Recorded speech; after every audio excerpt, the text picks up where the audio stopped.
أعوذ بالله من الشيطان الرجيم. بسم الله الرحمن الرحيم. الحمد لله الذي أنزل على عبده الكتاب ولم يجعل له عوجا قيما لينذر بأسا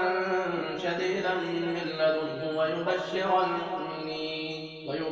المؤمنين الذين يعملون الصالحات أن لهم أجرا حسنا ماكثين فيه أبدا وينذر الذين قالوا اتخذ الله ولدا ما لهم به من علم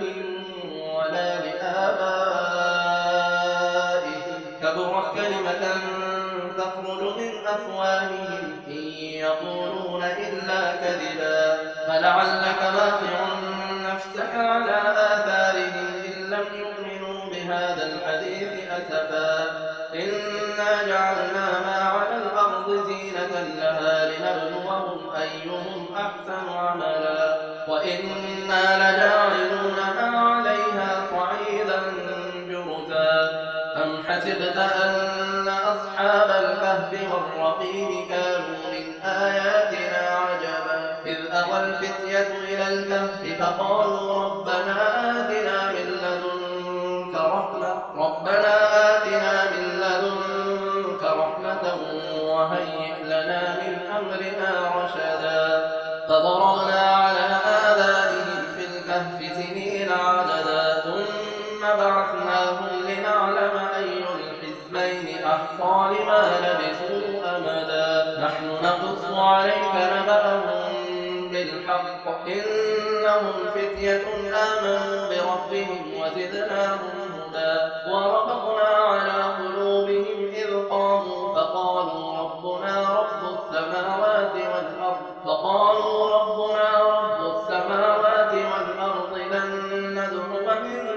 دونه إلها لقد قلنا إذا شططا هؤلاء قوم اتخذوا من دونه آلهة لولا يأتون عليهم بسلطان بين فمن أظلم ممن افترى على الله كذبا وإذ اعتزلتموهم وما يعبدون إلا الله فأووا إلى الكهف ينشر لكم ربكم من رحمته ويهيئ لكم من أمركم مرفقا وترى الشمس إذا طلعت تزاور عن كهفهم ذات اليمين وإذا غربت تقرضهم ذات الشمال وهم في فجوة من ذلك من آيات الله من يهد الله فهو المهتد ومن يضلل فلن تجد له وليا مرشدا وتحسبهم أيقاظا وهم رقود ونقلبهم ذات اليمين وذات الشمال وكلبهم باسط ذراعيه بالوصيد لم اطلعت عليهم لوليت منهم فرارا ولملئت منهم رعبا وكذلك بعثناهم ليتساءلوا بينهم قال قائل منهم كم لبثتم قالوا لبثنا يوما أو بعض يوم قالوا ربكم أعلم بما لبثتم فابعثوا أحدكم بورقكم هذه إلى المدينة فلينظر أيها أزكى طعاما فليأتكم برزق منه وليتلطف ولا يشعرن بكم أحدا إنهم إن يظهروا عليكم يرجموكم أو يعيدوكم في ملتهم ولن تفلحوا إذا أبدا وكذلك أعثرنا عليهم ليعلموا أن وعد الله حق وأن الساعة لا ريب فيها إذ يتنازعون بينهم أمرهم فقالوا ابنوا عليهم بنيانا ربهم أعلم بهم قال الذين غلبوا على أمرهم لنتخذن عليهم مسجدا سيقولون ثلاثة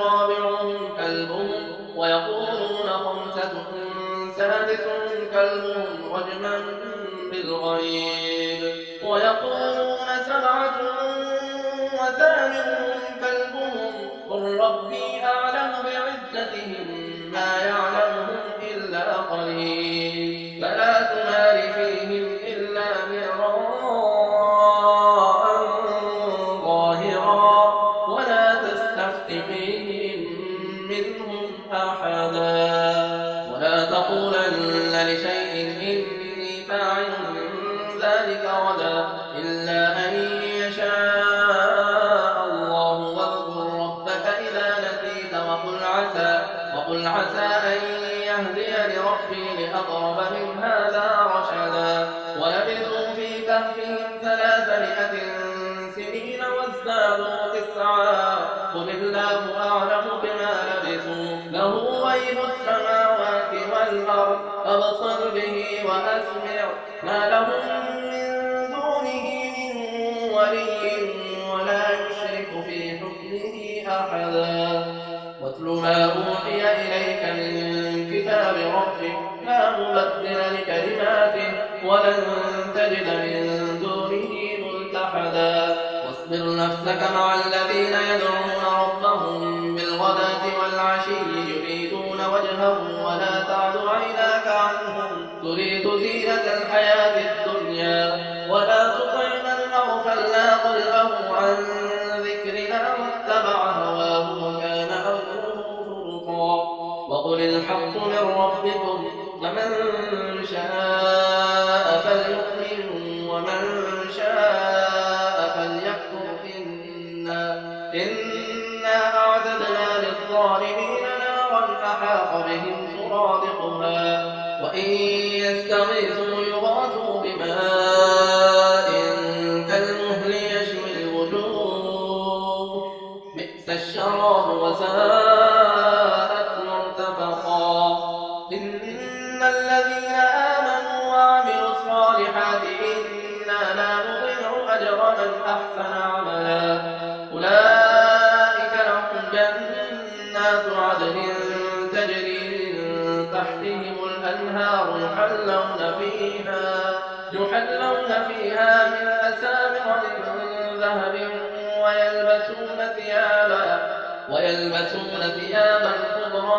من سندس واستبرق متكئين فيها على الأرائك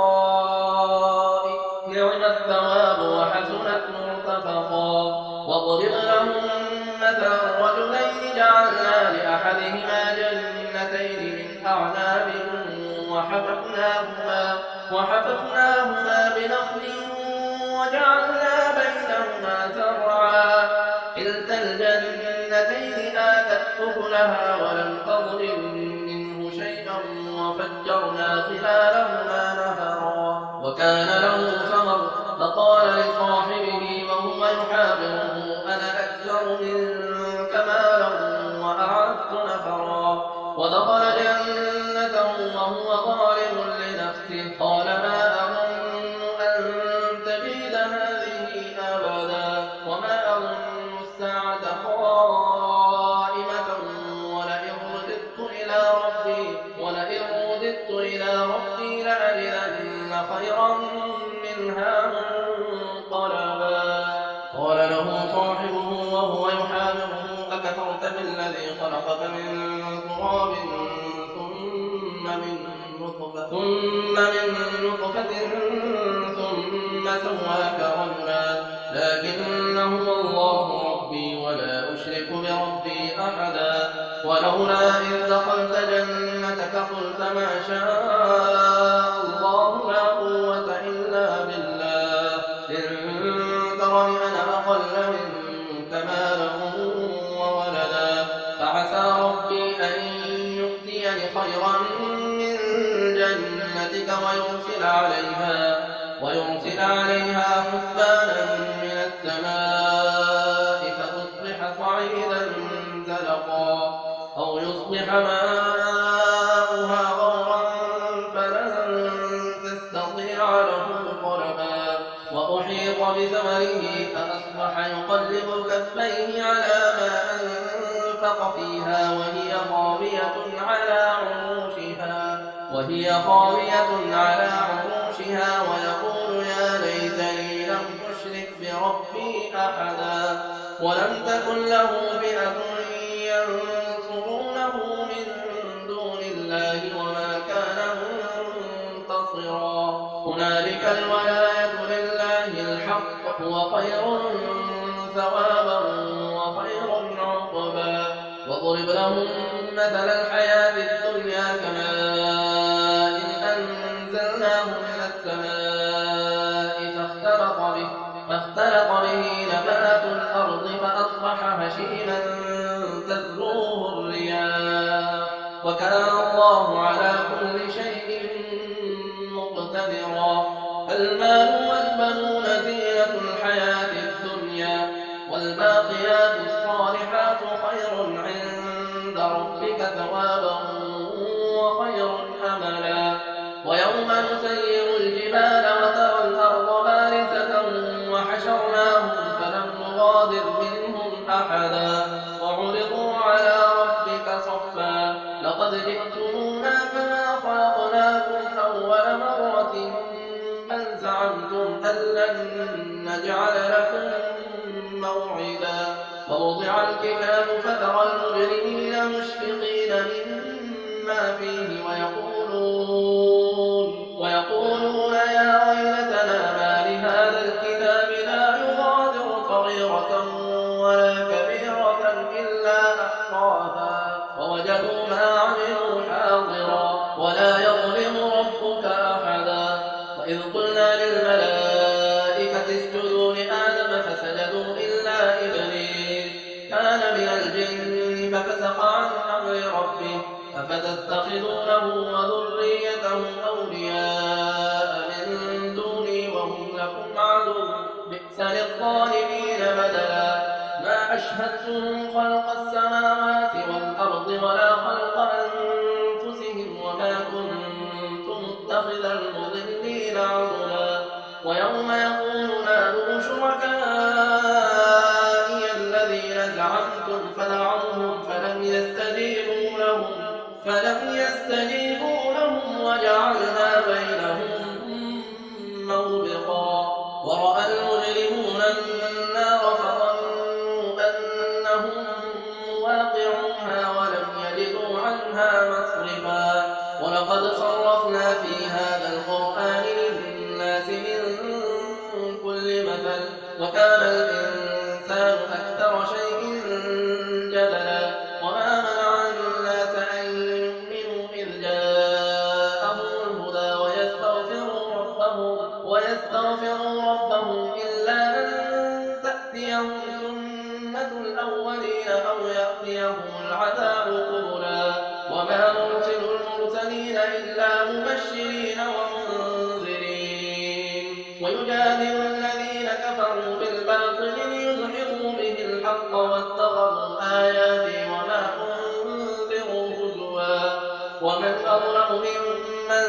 ذكر بآيات ربه فأعرض عنها ونسي ما قدمت يداه إنا جعلنا على قلوبهم أكنة أن يفقهوه وفي آذانهم وقرا وإن تدعوهم إلى الهدى فلن يهتدوا إذا أبدا وربك الغفور الرحمة لو يؤاخذهم بما كسبوا لعجل لهم العذاب بل لهم موعد لن يجدوا من دونه موئلا وتلك القرى أهلكناهم لما ظلموا وجعلنا لمهلكهم موعدا إذ قال موسى لفتاه لا أبرح حتى أبلغ مجمع البحرين أو أمضي حقبا فلما بلغا مجمع بينهما نسيا حوتهما فاتخذ سبيله في البحر سربا فلما جاوزا قال لفتاه آتنا غداءنا لقد لقينا من سفرنا هذا نصبا قال أرأيت إذ أوينا إلى الصخرة فإني نسيت الحوت وما أنسانيه إلا الشيطان أن أذكره واتخذ سبيله في البحر عجبا قال ذلك ما كنا نبغي فارتدا على آثارهما قصصا فوجدا عبدا من عبادنا آتيناه رحمة من بنا وعلمناه من لدنا علما. قال له موسى هل أتبعك على أن تعلمني مما علمت رشدا؟ قال إنك لن تستطيع معي صبرا وكيف تصبر على ما لم تحط به خبرا؟ قال ستجدني إن شاء الله صابرا ولا أعصي لك أمرا. قال فإن اتبعتني فلا تسألني عن شيء حتى أحدث لك منه ذكرا. فانطلقا حتى إذا ركبا في السفينة خرقها قال أخرقتها لتغرق أهلها لقد جئت شيئا إمرا. قال ألم أقل إنك لن تستطيع معي صبرا؟ قال لا تؤاخذني بما نسيت ولا ترهقني من أمري عسرا. فانطلقا حتى إذا لقيا غلاما فقتله قال أقتلت نفسا زكية بغير نفس لقد جئت شيئا نكرا. قال ألم أقل لك إنك لن تستطيع معي صبرا؟ قال إن سألتك عن شيء بعدها فلا تصاحبني قد بلغت من لدني عذرا. فانطلقا حتى إذا أتيا أهل قرية استطعما أهلها فأبوا أن يضيفوهما فوجدا فيها جدارا يريد أن ينقض فأقامه. قال لو شئت لاتخذت عليه أجرا. قال هذا فراق بيني وبينك سأنبئك بتأويل ما لم تستطع عليه صبرا. أما السفينة فكانت لمساكين يعملون في البحر فأردت أن أعيبها وكان وراءهم ملك يأخذ كل سفينة غصبا.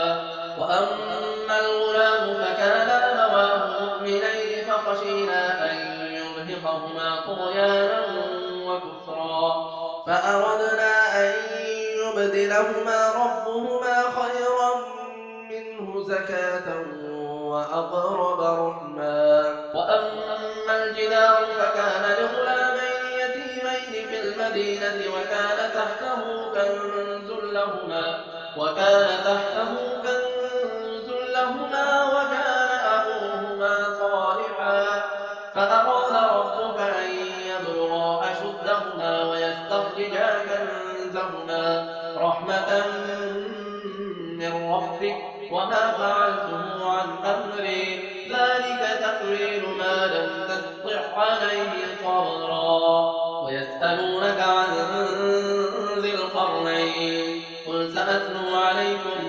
منه ذكرا. إنا مكنا له في الأرض وآتيناه من كل شيء سببا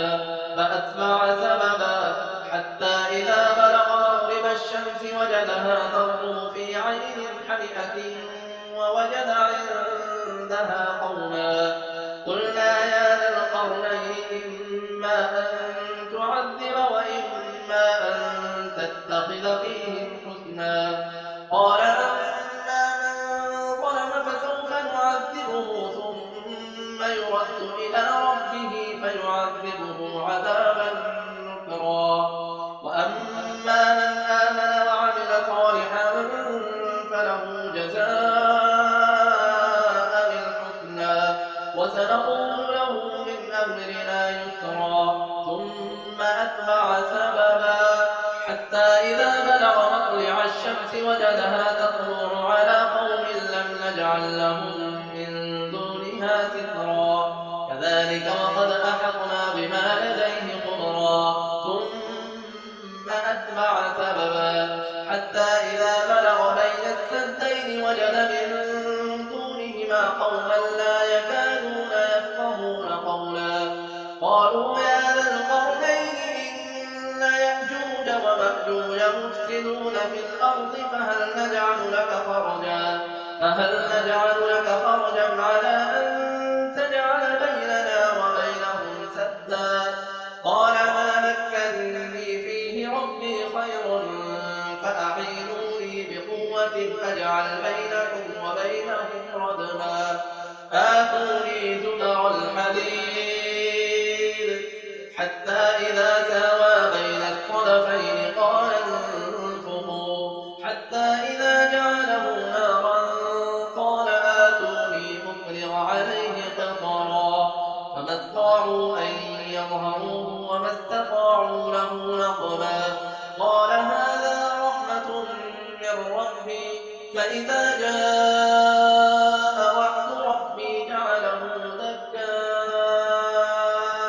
وكان وعد ربي حقا وتركنا بعضهم يومئذ يموج في بعض ونفخ في الصور فجمعناهم جمعا وعرضنا جهنم يومئذ للكافرين عرضا الذين كانت أعينهم في غطاء عن ذكري وكانوا لا يستطيعون سمعا أفحسب الذين كفروا أن يتخذوا عبادي من دوني أولياء إنا أعتدنا جهنم للكافرين نزلا قل هل ننبئكم بالأخسرين أعمالا الذين ضل سعيهم في الحياة الدنيا وهم يحسبون أنهم يحسنون صنعا أولئك الذين كفروا بآيات ربهم ولقائه فحبطت أعمالهم فلا نقيم لهم يوم القيامة وزنا ذلك جزاؤهم جهنم بما كفروا واتخذوا آياتي ورسلي هزوا إن الذين آمنوا وعملوا الصالحات كانت لهم جنات الفردوس نزلا خالدين فيها لا يبغون عنها حولا قل لو كان البحر مدادا لكلمات ربي لنفذ البحر قبل أن تنفذ كلمات ربي ولو جئنا بمثله مددا قل إنما أنا بشر مثلكم يوحى إلي أنما إلهكم إله واحد فمن كان يرجو لقاء ربه فليعمل عملا صالحا ولا يشرك بعبادة ربه أحدا.